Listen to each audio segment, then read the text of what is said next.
আসসালামু আলাইকুম। Hello everyone, welcome to daily dealers with Zohra. আজকে শাক ও সবজি মিলিয়ে অসাধারণ একটি রেসিপি তৈরি করে দেখাবো। এই মজাদার সবজি রান্নাটি ভাত বা রুটির সাথে গরম গরম পরিবেশন করতে পারেন। চলুন শুরু করি।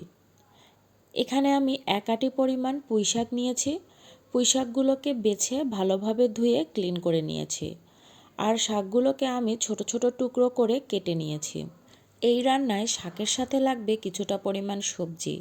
সবজির জন্য নিয়ে নিয়েছি কচু, মিষ্টি কুমড়া আর আলু। সবগুলো সবজি আমি কিউব করে কেটে নিয়েছি। এখন রান্না শুরু করছি। চুলায় প্যান বসিয়ে দিয়ে দিচ্ছি সামান্য পরিমাণ তেল। তেল গরম হয়ে আসলে দিয়ে দিচ্ছি পেঁয়াজ কুচি,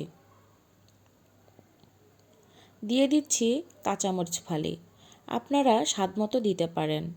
দিয়ে দিচ্ছি স্বাদমতো লবণ। এখন পেঁয়াজ আর কাঁচামরিচ হালকা বাদামি করে ভেজে নিচ্ছি।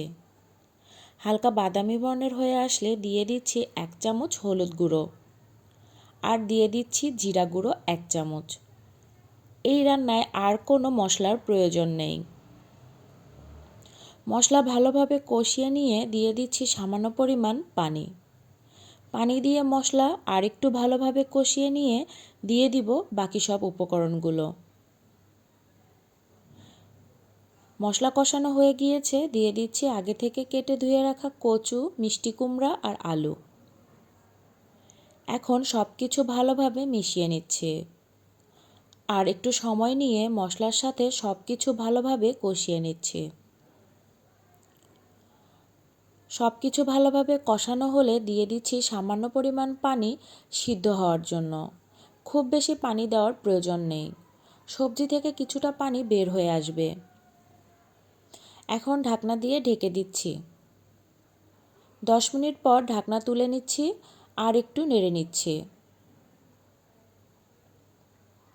সবজিগুলো প্রায় 70% সিদ্ধ হয়ে গিয়েছে। এই পর্যায়ে আমি দিয়ে দিচ্ছি আগে থেকে ধুয়ে কেটে রাখা পুঁইশাক।